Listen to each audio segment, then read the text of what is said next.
Baik, Assalamualaikum warahmatullahi wabarakatuh.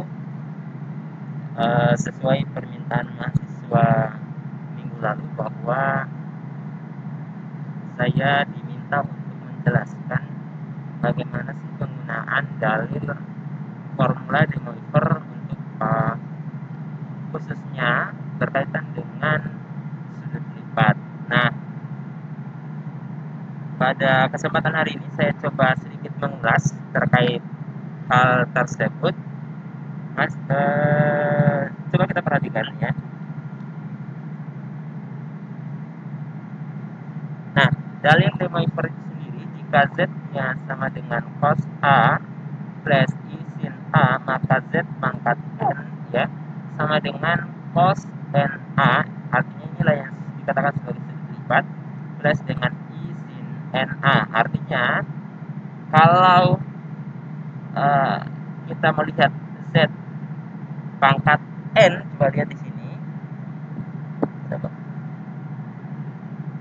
ya, jika kita melihat Z pangkat N yang ini, maka tentu kalau ini kan Z, kalau Z dipangkatkan N, maka jadinya adalah ini ya, jadinya adalah ini Z pangkat N itu sama dengan cos A ya, cos alpha tambah I sin alpha dipangkat dengan N, sehingga Z N itu sendiri kita bisa menuliskan jadi ya cos ya N A plus I sin N A itu sama saja dengan cos alpha tambah I sin alpha dipangkat dengan N. Nah, untuk pembuktiannya sendiri saya tidak akan mengulasnya kembali karena sudah ada di video sebelumnya bagaimana kita membuktikan dalil de Moivre dengan menggunakan induksi matematik. Tentu perlu saya ingatkan bahwa untuk induksi matematik, maka kita mulai memisalkan N sama dengan 1 benar, kemudian kita mengasumsikan N sama dengan K benar, maka akan kita tunjukkan bahwa N sama dengan K plus 1 juga benar. Nah, seperti yang saya sampaikan di awal tadi bahwa saat ini saya akan fokus pada penggunaan de Moivre dalam sudut lipat, maka kita coba menyelesaikan satu kasus. Kita mencari sebuah persamaan sin 3x dan cos 3x dengan menggunakan dalil de Moivre. Baik, kita langsung menuju ke soalnya. Nah, ini dengan menggunakan ya dalil tersebut, oke, dengan menggunakan dalil tersebut, maka tadi kan di awal ini kita sudah melihat ya, ini bahwa cos NA plus I sin NA itu sama saja dengan cos A plus I sin A pangkat N ya. Jadi yang ini kita bisa menuliskan jadi cos 3x ya. Jadi ini cos 3x ditambah I sin 3x sama dengan cos x ditambah I sin x dipangkat 3. Karena kan tadi N-nya adalah 3. Yang ini kita jabarkan, tinggal kita jabarkan yang ini. Sampai di mana kita berhenti untuk menjabarkan? Sampai kita memperoleh bentuknya adalah seperti ini. Oke. Nah, untuk memudahkan kita melakukan penjabaran berkaitan dengan pangkat, maka kita menggunakan bantuan atau pendekatan segitiga Pascal ya.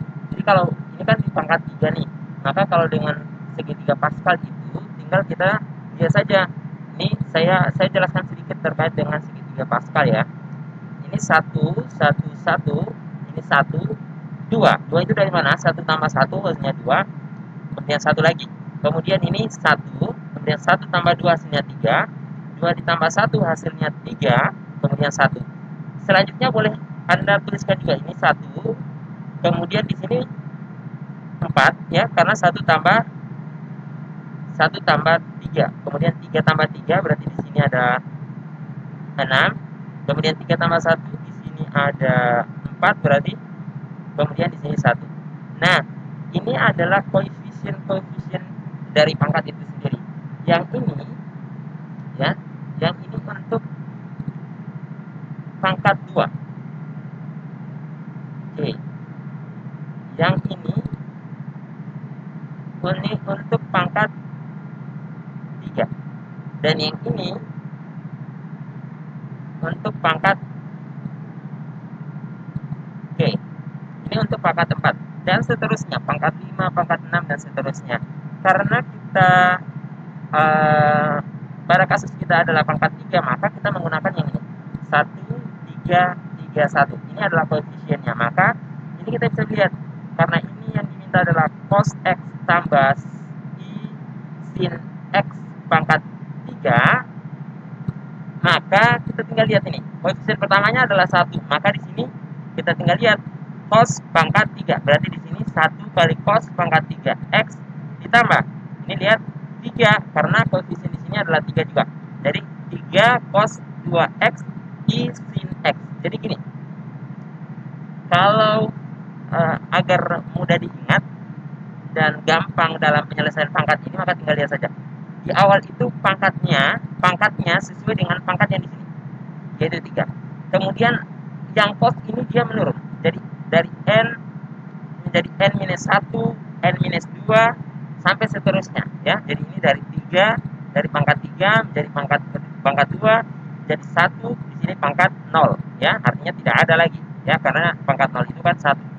Nah, berbeda dengan yang ini semakin meningkat. Yang awalnya di sini adalah pangkat 0, jadi berarti I sin X pangkat 0, kemudian I sin X pangkat 1, kemudian I sin X pangkat 2, kemudian I sin X pangkat 3. Kalau nanti untuk pangkat 4 ya sampai di pangkat 4. Nah, koefisiennya adalah ini, ya. Jelas ya? Jadi 1, 3, 3, 1. Oke. Sekarang karena tujuannya kita adalah kita ingin mengantarkannya ke dalam bentuk ini, ya. Ke dalam bentuk ada yang mengandung I dan ada yang tidak mengandung I. Maka saya pisah mereka menjadi 2. Yang pertama adalah yang mengandung I, yang tidak mengandung I, kemudian yang kedua adalah yang mengandung I. Nah, sekarang coba lihat. Kita lihat setelah dijabarkan yang ini, ya, yang tidak mengandung I berarti cos pangkat 3X. Kemudian yang kedua adalah ini. Kenapa ini tidak mengandung I? Mahasiswa sekalian perlu perhatikan bahwa I di sini pangkat 2, ya. Maka I pangkat 2 itu sama dengan minus 1, karena I itu sendiri sama dengan, ya, I itu sendiri sama dengan akar minus 1. Jadi kalau begitu I pangkat 2 itu hasilnya adalah minus 1. Maka yang ini berubah menjadi I cos X, ya, min 3 cos X sin kuadrat X yang ini, ya. Jadi kita sudah kumpulkan cos pangkat 3X dikurang dengan 3 cos X sin pangkat 2X atau sin kuadrat X. Nah, kemudian kita cari lagi mana yang mengandung I. Coba perhatikan yang ini. Yang ini ada unsur I di dalamnya, ya. Sehingga 3 cos kuadrat X I sin X itu kita bisa turunkan jadi ini, ya. Dengan I-nya kita keluarkan. Sisa I 3 cos kuadrat X sin X dikurang dengan sin 3X. Dari mana? Dari sini, ya. Ini kan I pangkat 3, artinya I pangkat 2 kan sama dengan minus 1. Kalau demikian, kalau I pangkat 3 berarti minus 1 dikali dengan I, hasilnya adalah minus I. Kalau begitu boleh dong kalau saya tulis begini. Dengan I-nya di sini saya keluarkan saja menjadi, ya, minus sin pangkat 3X. Oke. Nah, sekarang sebenarnya sudah mudah nih kita menentukan mana cos 3X, mana sin 3X. Ternyata yang cos 3X itu yang tidak mengandung I dan sin 3X itu yang mengandung I. Dengan demikian kita sudah dapat partisi. Inilah yang namanya cos, ini namanya cos 3X, ya.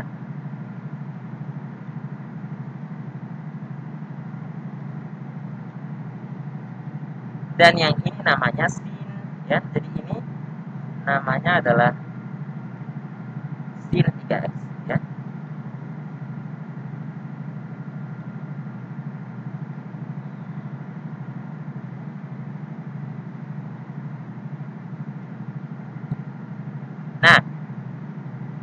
kalau begitu, karena mungkin yang kita inginkan adalah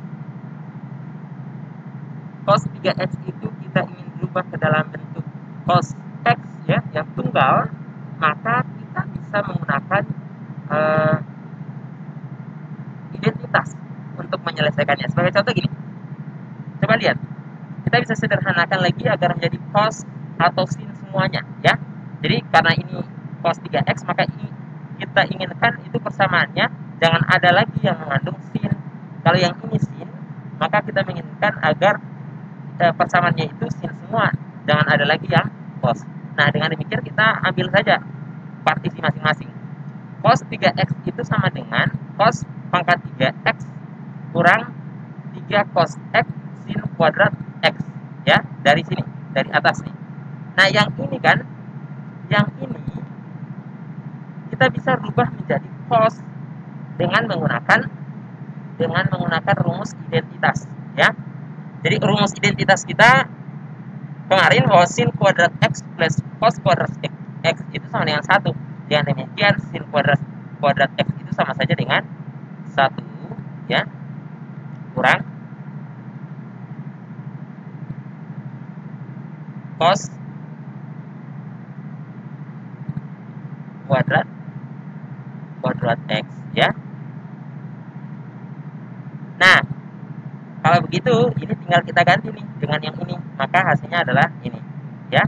Kemudian kita kali masuk yang ini, cos 3x-nya, cos pangkat 3x-nya tidak berubah sampai ke bawah. Yang ini berubah menjadi, karena ini kita kali masuk ke dalam, maka 3 cos x kali 1 kan hasilnya adalah 3 cos x. 3 cos x kali ya, ini minus ya, minus 3 cos x kali minus cos kuadrat x, hasilnya adalah plus 3 cos pangkat 3 x. Nah, coba lihat yang ini, kita bisa jumlahkan yang ini ya.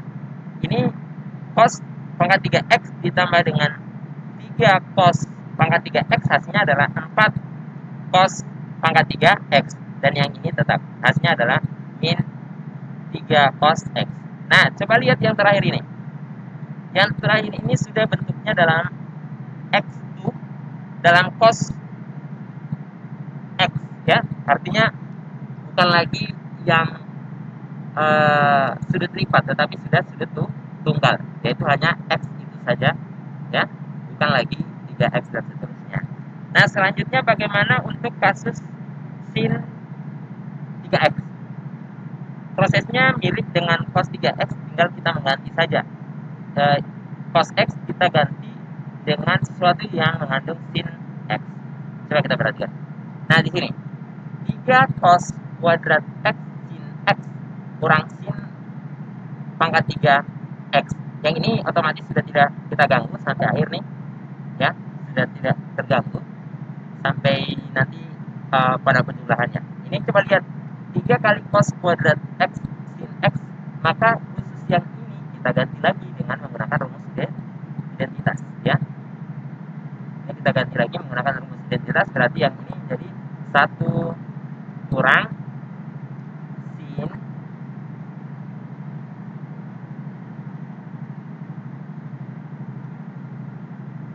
kuadrat x. Nah, yang ini tinggal kita substitusikan masuk ke dalam. Kemudian ini kita kali masuk, sin x kali 1 hasilnya adalah sin x. Sin x kali sin kuadrat x hasilnya adalah sin pangkat 3x.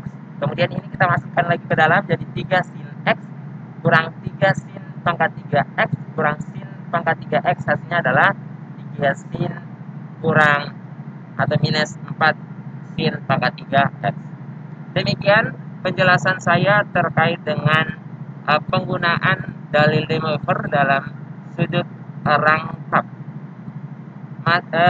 Anda boleh mencoba ya, Anda boleh mencoba untuk sudut rangkap yang lainnya, misalnya untuk sin ya, misalnya untuk sin tempat, untuk sin 4x ya, dan